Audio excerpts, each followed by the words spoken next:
Thank you very much, Mr. Mutapo. Good morning, ladies and gentlemen of the media and colleagues from various offices of Parliament.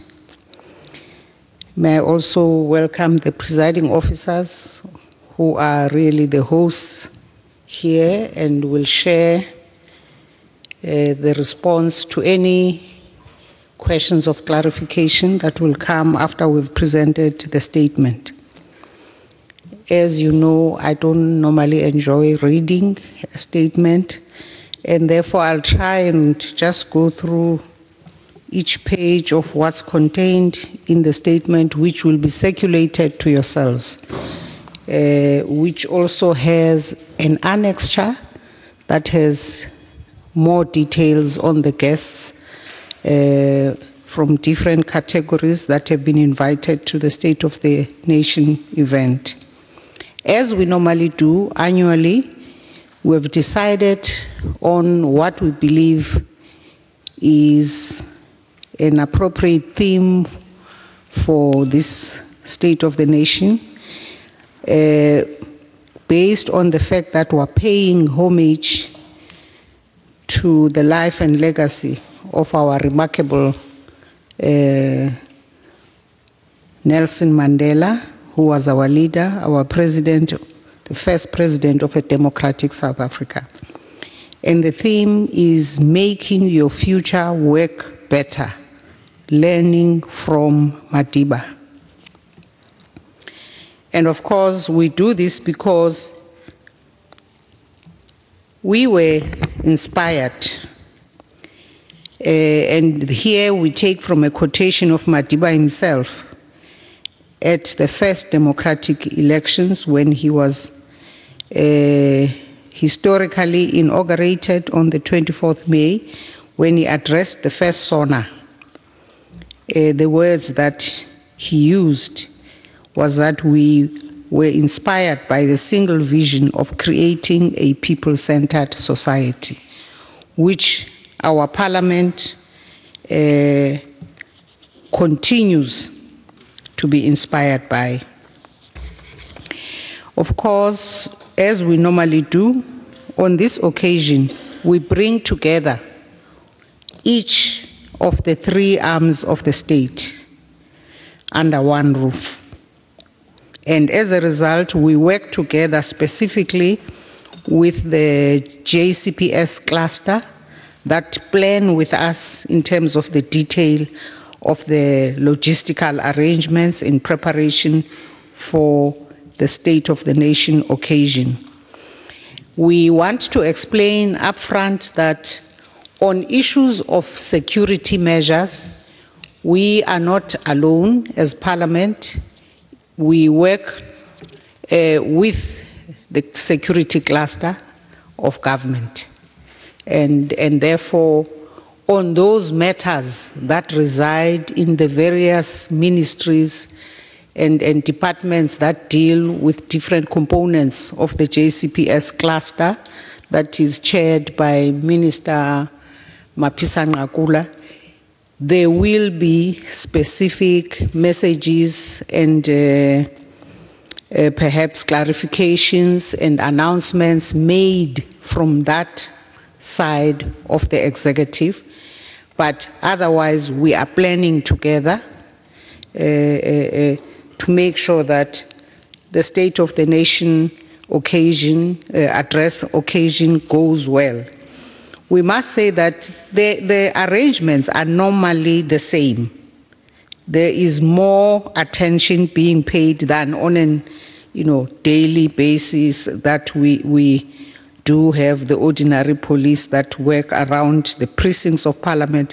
But on this occasion, because there's more interest, there are more people applying to be outside the precincts of Parliament, there will be more planning. In fact, there have been already interactions in terms of the city also being part of receiving applications from various players in society wanting to be part of the demonstrations and all manner of activity that happens around Parliament. And Parliament, we, the presiding officers of Parliament, are not involved in planning and, in fact, engaging with various players and stakeholders in society on those specific activities. Our attention is on and inside the precincts of Parliament, very specifically inside the plenary hall, where the two houses would sit together, presided over by the executive authority, the Speaker of the National Assembly, and the Chairperson of the National Council of Provinces. This, of course, I must also say, is precipitated by the President approaching the presiding officers and asking for there to be arranged the joint sitting in order for the head of state, the President, to deliver to the people of South Africa through Parliament the State of the Nation address. We then always arrange that, over the weekend we prepare, and the following week on Tuesday and Wednesday we would have a debate based on the statement that the President would have delivered in the House. As we have said, in fact, on this occasion, all of us under one roof, but also there are a range of sectors of society representatives that form the integral part of the ceremonial State of the Nation activities. So there would be representatives that have been invited from the Chapter 9 institutions. You will also have the parade, the ceremonial parade, exhibiting the military traditions. So it is that kind of occasion. Even by the way people get dressed, it is a celebratory mood. It is an occasion where even members of the military that are on the precincts are ceremonial. They are not armed. They are ceremonial. I say this specifically to highlight the fact that much as last year there might have been an incident of 4 individuals that were found later on to have come from the military without the knowledge of the presiding officers. That matter, in fact, is, as we speak, in court.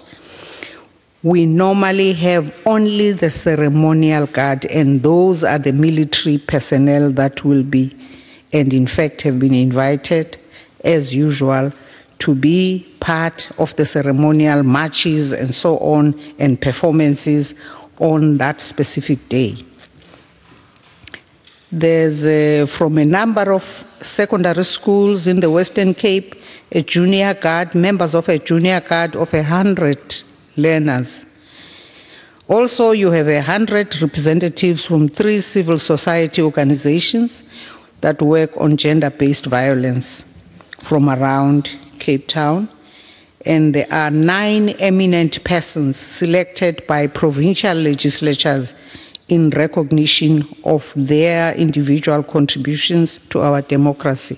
And you will find the details of who those are and what their backgrounds are in the annexures that you will get attached to the statement. So there's a total of 1,120 guests that have been invited to form part of this important occasion. Maybe I should highlight that there are representatives, there are heads of foreign mission, the diplomatic corps, representatives of the House of Traditional Leaders, the Mayor of Cape Town, representatives from civil society, I've mentioned those, and there are people coming from former presiding officers of Parliament, like Dr. Frini Chinwala, Ambassador Mahlangu. There's also the President of the Pan-African Parliament, the President of the Southern Africa Development Community Parliamentary Forum, who is otherwise the Speaker of Angola. So the joint sitting will, of course, be a special sitting, unlike the everyday sittings of either of the houses. And it has one item on the agenda, which is to deliver the statement of the President to the nation, whereby he spells out how far the state has delivered on the various matters that were part of the promise last year, and how far we are, and also gives an idea of how in the next 12 months we are proceeding to focus on specific areas. So on behalf of Parliament, the presiding officers also note and wish to just make reference to the risks that are part of the background against which we are having to plan for this year's SONA, and that is the water challenges that the province is experiencing.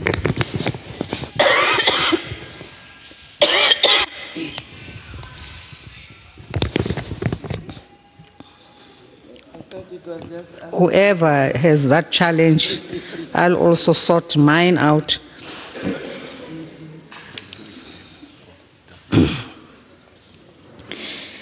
Well, we know that the Department of Water Affairs and the Department of Public Works are seized with these issues, but from Parliament's side itself, there would be specific ways in which we try and keep down the population for that specific day. So although all workers will wake up in the morning and go to their offices, at a certain point in the day, there would be a whole lot of them that go home because they no longer have a role within the precinct, and therefore there's no need for us to keep the numbers of who is present higher than we need. Then I come to an important matter, and that is the matter of the budget for our activities. We have to give you the information that is accurate about the actual spend over the years of this fifth parliament, because otherwise you can be given wrong information. In 2014, when in fact there were two events where State of the Nation addresses were delivered, the amount budgeted originally was 9,230,000, but the actual spend ended up being 6,356,000. In 2015, the budgeted amount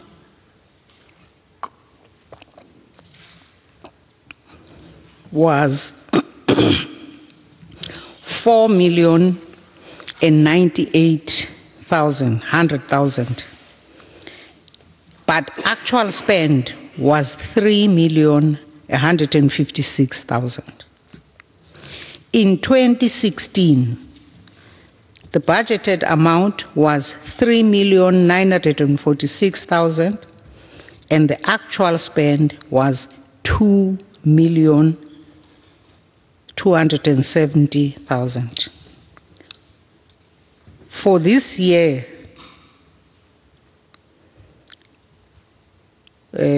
we had budgeted 4,300,000. With the preceding years cited, we expect actual spend to be well below what we have budgeted, as we are telling you. Because as you have seen, we do manage consciously to keep the costs down. And a major way how we have dealt with this matter is that we have done away with the dinner, where we have to feed a whole lot of people. Lastly, ladies and gentlemen of the media and other members and colleagues, the address will be broadcast live on radio and television and at public viewing sites in provinces. We appreciate the continued media interest in the address. In fact, some 1,066 members of the media applied for accreditation this time. They represent about 140 local, international, major, national, and community print, broadcast, and online media. But of course, we have a limited number of seats in our gallery, and therefore, that number of people from the media who had showed interest has had to come down so that we are able to accommodate only 66, Mutapo, am I right, members of the media. But we hope that even through those 66, they will be representative enough for the public to still be helped, even though they are physically away from the actual site of Parliament, for them to know what's going on. Ladies and gentlemen of the media, thank you very much for your attention.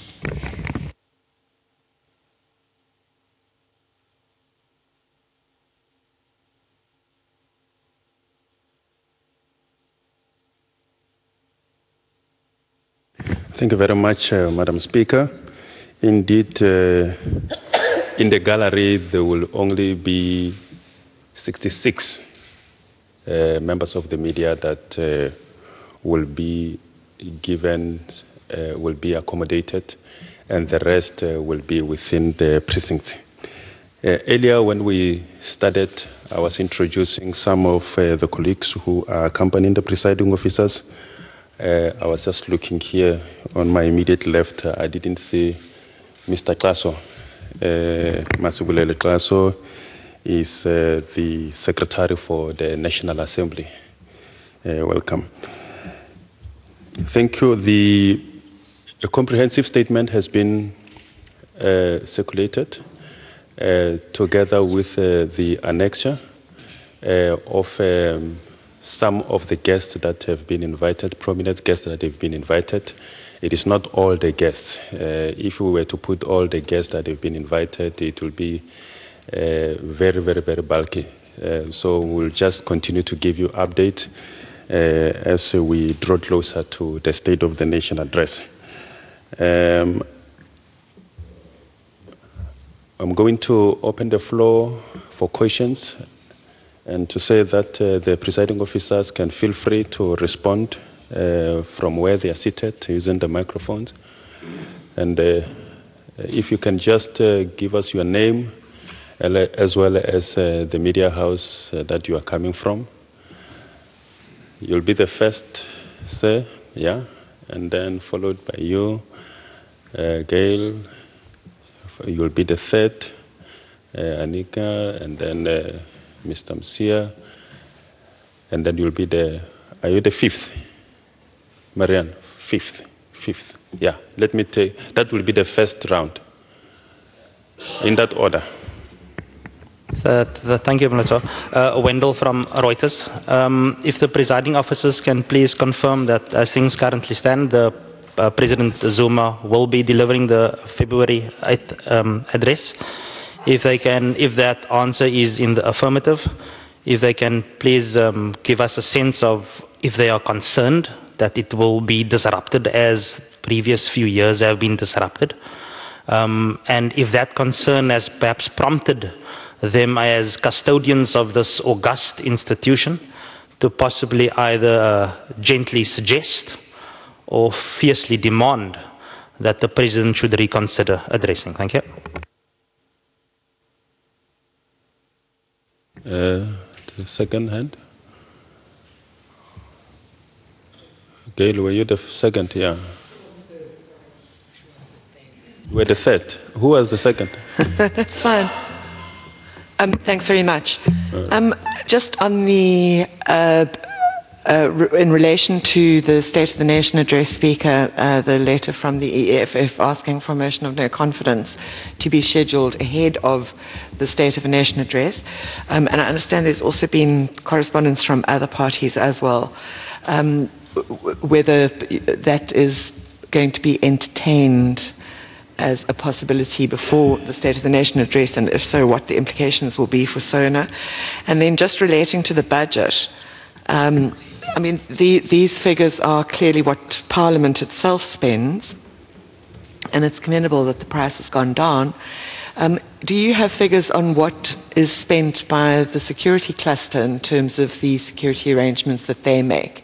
Because it's all about the same event, and would give us a better picture of how much money SONA actually costs, especially given the possibility of disruption this year if the current president delivers it. Thanks. Okay. Let's go to the second. Joe? Yeah, thank you, sir. Joseph Musia from SABC. My question relates also to the issue of the budget. As far as I could hear, the speaker stated the years up to 2016. I didn't get the figure to 2017 for 2017. And the other question relates to... that figure, it's in the statement, I think. Is it? Okay. Second last paragraph. Okay, fine. And my other question is, have the presiding officers received any correspondence from either the presidency or the ruling party, the ANC, to request a postponement of the State of the Nation address?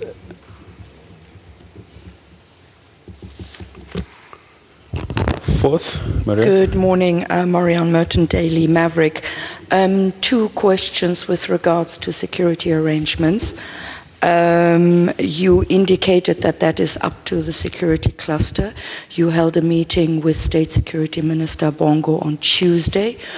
Would you be able to clarify on exactly what was discussed? And also, are the presiding officers of Parliament confident that this year is not yet another year where the presiding officers are caught off guard, be it jamming devices, be it armed with assault rifles, military personnel?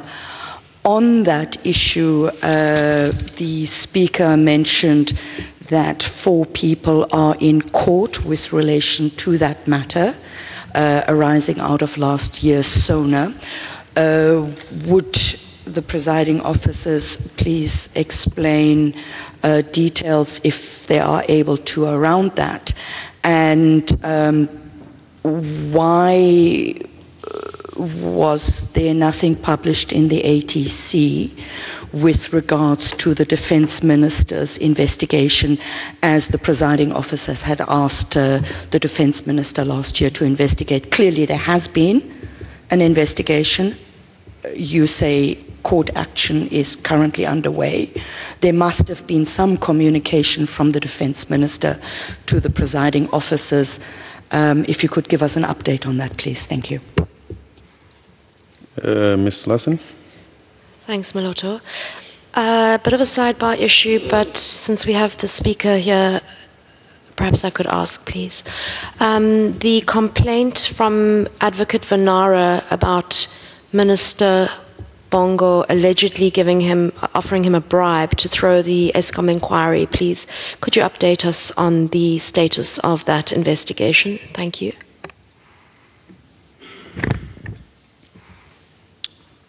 Okay, that was the first round. Don't know. Okay. Start with the Deputy Speaker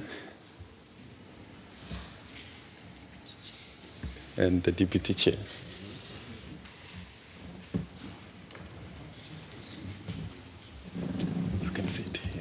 No.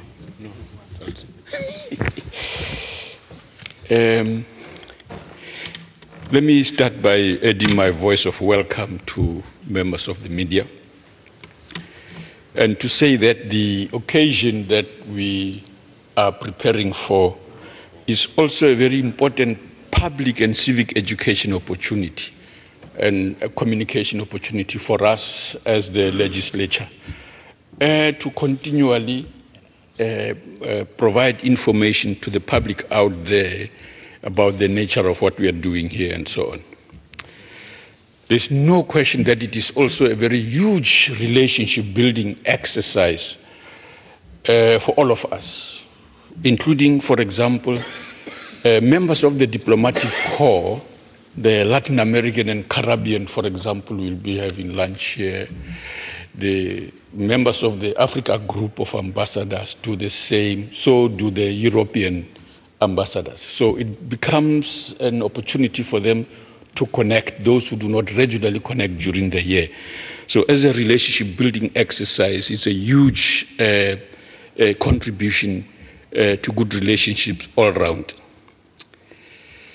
I also thought we must not never leave out the fact that it's a huge economic impact into the city. And want to add on the comments around the water that members of the media should help us to communicate to our guests.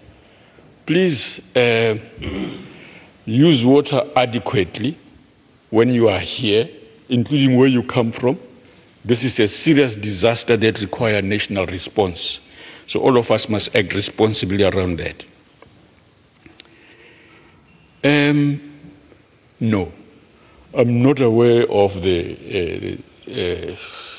any request by the presiding officers here next to me, the leadership, to the president not to come. We've received his request to address Parliament, and that has been approved. This is why these preparations are in place.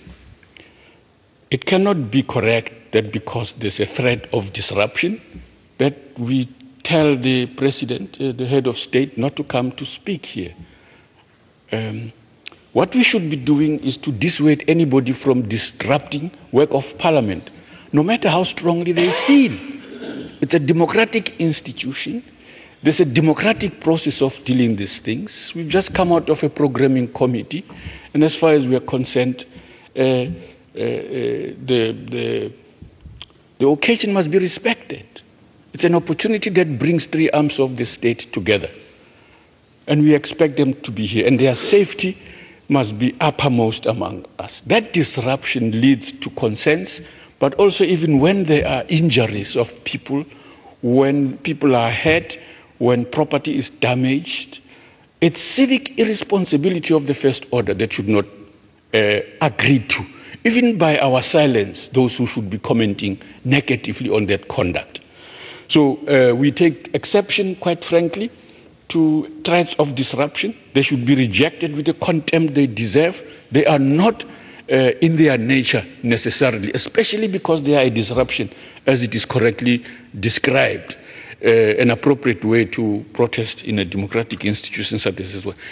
Protest has been organized, as the speaker has said, and the city, working with the security cluster, would have given permission to whoever they have given permission to protest, because we are a democratic country, and that must be encouraged, as long as people do it within the law. Any use of illegal ways of expressing your views must be dealt with appropriately, must be rejected. We must say so in advance, because that is important. We must not hedge our bets. We must not, what's the word now? Be on the fence about issues that in their nature undermine the political democratic dispensation that we have by conducting ourselves in problematic manners.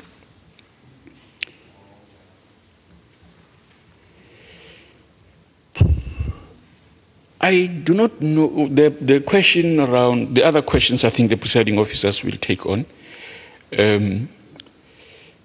Yeah, okay. I thought I should raise that. Maybe also to say that the preparations as are in place now, in the way in which we are looking at them, are intended to, and the meetings that we are holding all around, are intended to create the smoothest transition beyond now to the next phase of the debate of the State of the Nation address. Parliament is a platform for creating an opportunity for important public issues to be debated. It's doing so now, and so everything must be done to ensure that all political parties will have an opportunity to debate that in the House as is required and as is expected of everyone. So each meetings, including with the security cluster, are intended to do that, so that we take as necessary precautionary measures as we can within our ability to do so, to do that. So I would imagine that the Tuesday meetings referred to falls into that category of meetings intended to do that. At an appropriate time, I believe the Speaker has said some of the members of the security cluster, ministries and so on, may find it appropriate to communicate one thing or another. Yeah, thanks.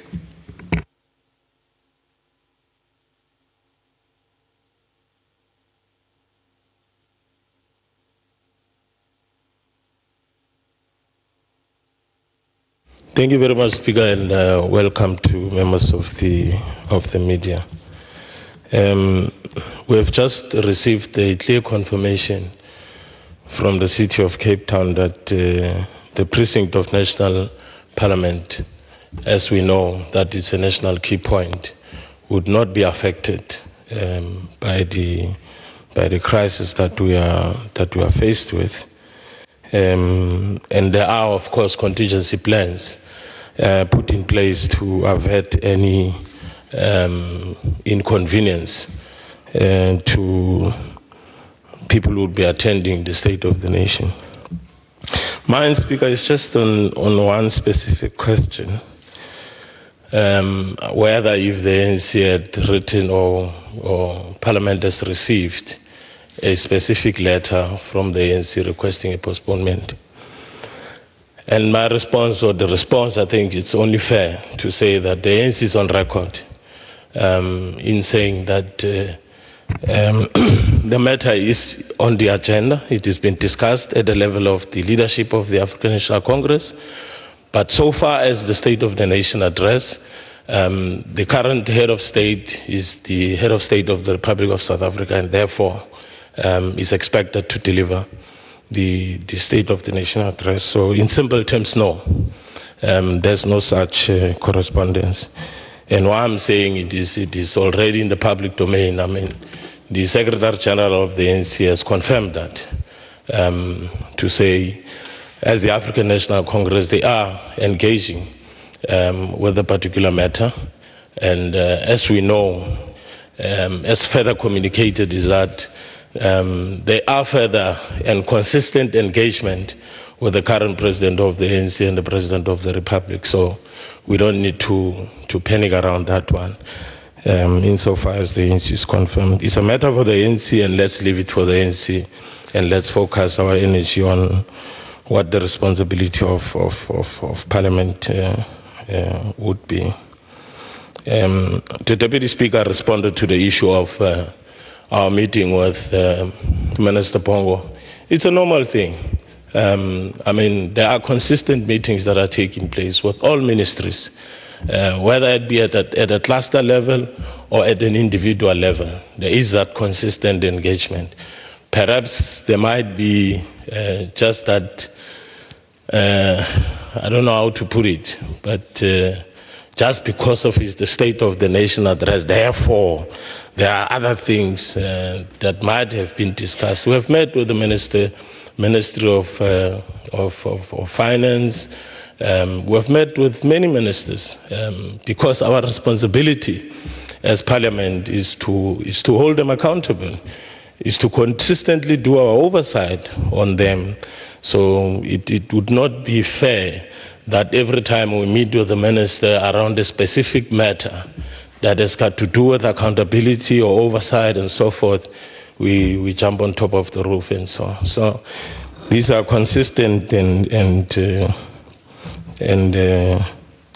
matters that we consistently engage with them. Another specific question was around something that happened in the Ministry or that involves Honorable Bongo. I think it would be unfair to expect presiding officers to engage on a matter that it's in the hand of the department and other agencies that are responsible to investigate certain things and so forth. Speaker, I just thought that I must just raise those 3 issues. Thank you very much.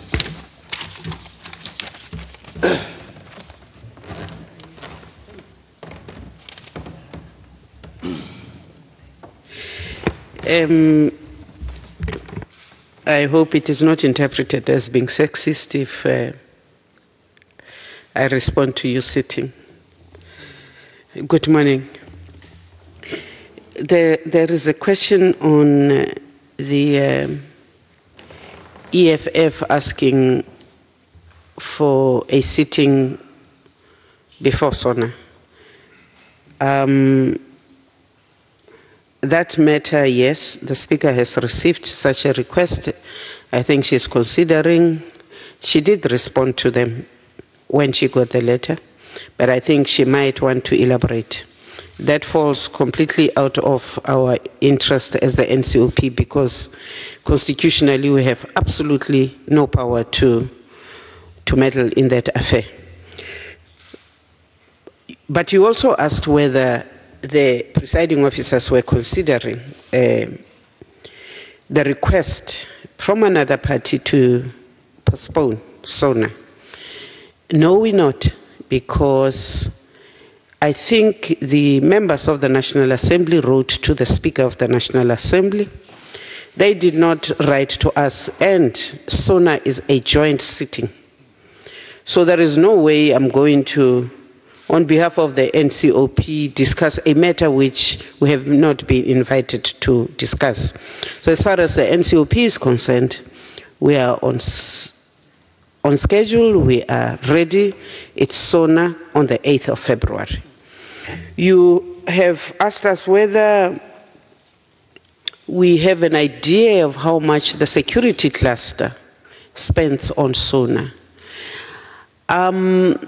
It would be interesting to do the analysis, but frankly, where I sit, I don't know.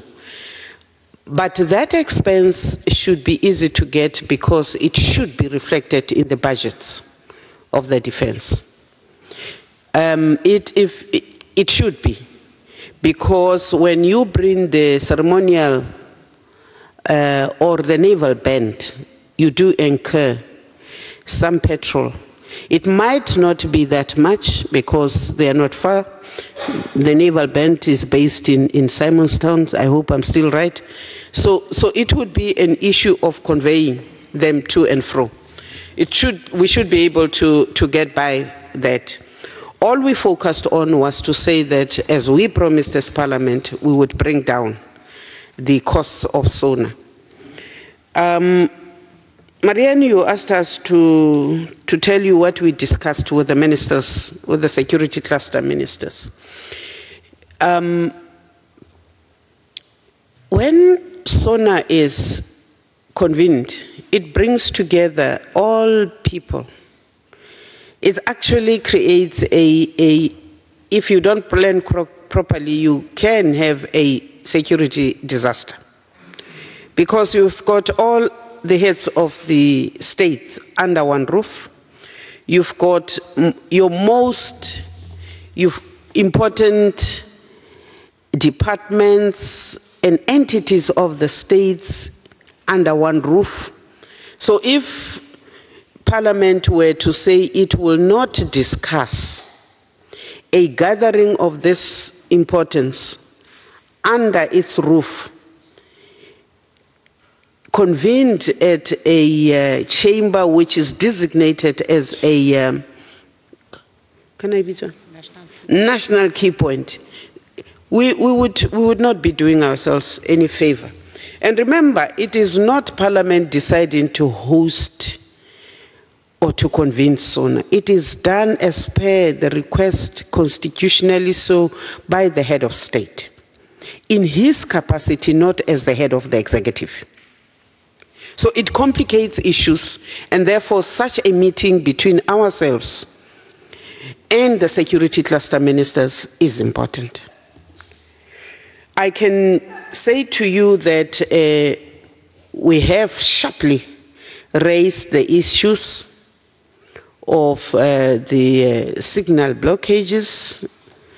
We have raised the issues of the 4 armed army personnel that we were not aware of last year, very sharply. We have the undertaking by the security cluster ministers that we will not have a repeat of what took place. So on that we are very clear. There shall not be guns with our knowledge. If there is without our knowledge, I think this time it might be the presiding officers that will really take issue with the matter. We will not interfere with what happens outside the precinct of Parliament, because we have no authority to tell, for instance, the public order police when marches are called for not to be there. It will happen. It is without our interference, but if anything that is bad comes out of that and it is brought to our attention, we will ask questions on behalf of whoever will bring the matters to our attention. I think we can confirm that we have absolutely no intention as presiding officers to approach any president to say you must not come and give the state of the nation. Remember that for us, it is a president or the president that writes to us. It is not President so-and-so. So whoever is president will address SONA. That's all we know. Thank you. Thank you very much for the questions from members of the media. I think most questions have been covered.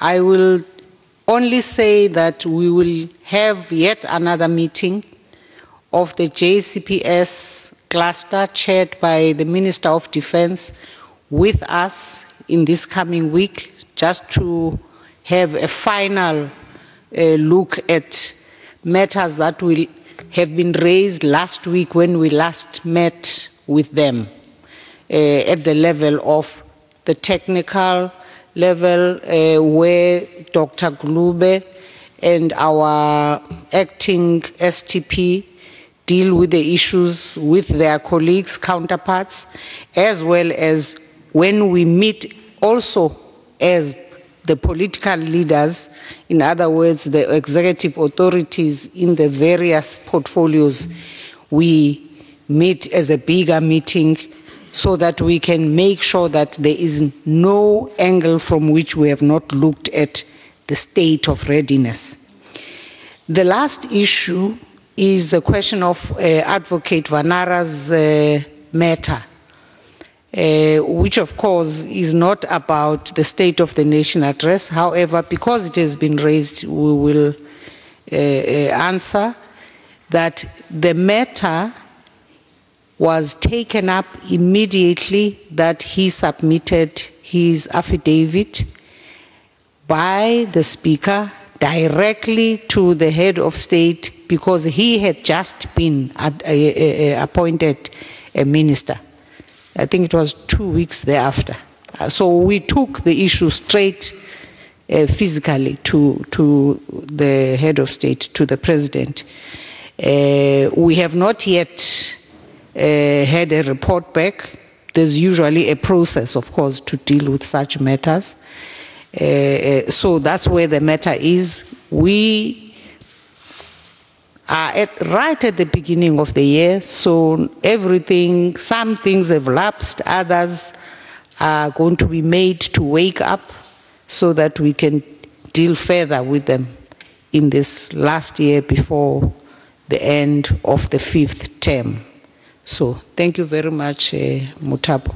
There's a question on why we have not ATC'd the report from the Minister of Defense on the 4 people.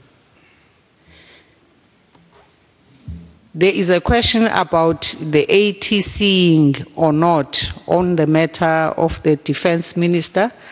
We will look into that issue, and we will still take the opportunity to give the necessary